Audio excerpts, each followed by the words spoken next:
it's Christmas time, and I figured, what better way to celebrate the season than with giant flying robot spaceships? So let's take a look at TransBot, which here in North America was only released on the Sega card. Now these cards are only usable on the Power Base converter and the original Master System model. And while they look very similar in size and shape to TurboGrafx 16 games, these are only for use on the Sega system.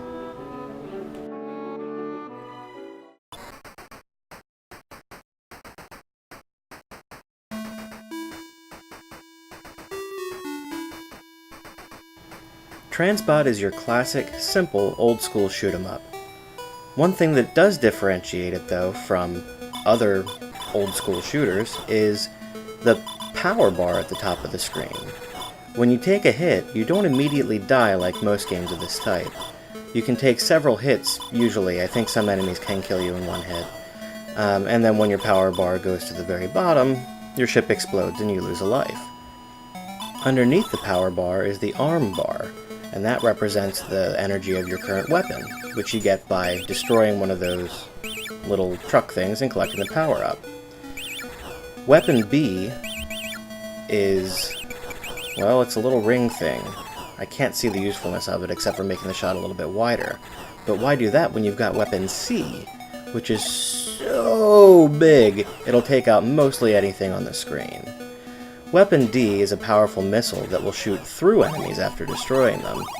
Weapon E is a spread shot, which, it has limited usefulness because of its short range, and if you're close to an enemy, close enough to hit them with it, it's very possible that you'll miss them because the shots spread out so much. Weapon F is one of the more useful weapons, which lets you shoot in both directions, and very quickly at that. And the mysterious Weapon G, if you can manage to select it, refills both your life and your weapon power, and lets you keep the same weapon that you had before you got the power up. Now to select these weapons, you do have to hit the 1 button when it's on the weapon that you want. It cycles through very quickly, as you probably saw at the top of the screen, and it's kind of difficult to hit the one that you want. And that was just me demonstrating that if you're careless, one small mistake in movement can cost you your life even if your energy is almost completely full. But on the whole, this game controls very tightly, it's a lot of fun to play, and the graphics are pretty. I mean, the Sega card didn't leave a whole lot of room for detailed sprites and backgrounds and all that. But I think they did a really good job with this one. It's pretty brightly colored, at least the sprites are. The backgrounds, in some cases, are a bit drab. But it kind of reminds me a bit of Fantasy Zone in that it uses more bright colors than the drab ones, the grays and blacks and whites and blues of many other shooters. I'm not very good at this game. And as far as I can tell, it loops infinitely. There are basically 2 stages that you go through, outside and then inside this base.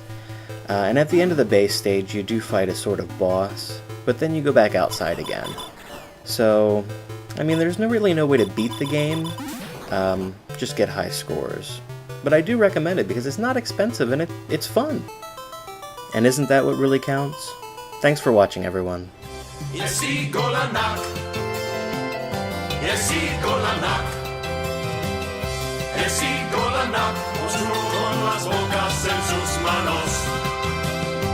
On his hands he's got orifices. On his hands he's got orifices. On his hands he's got orifices, and he hasn't got a head.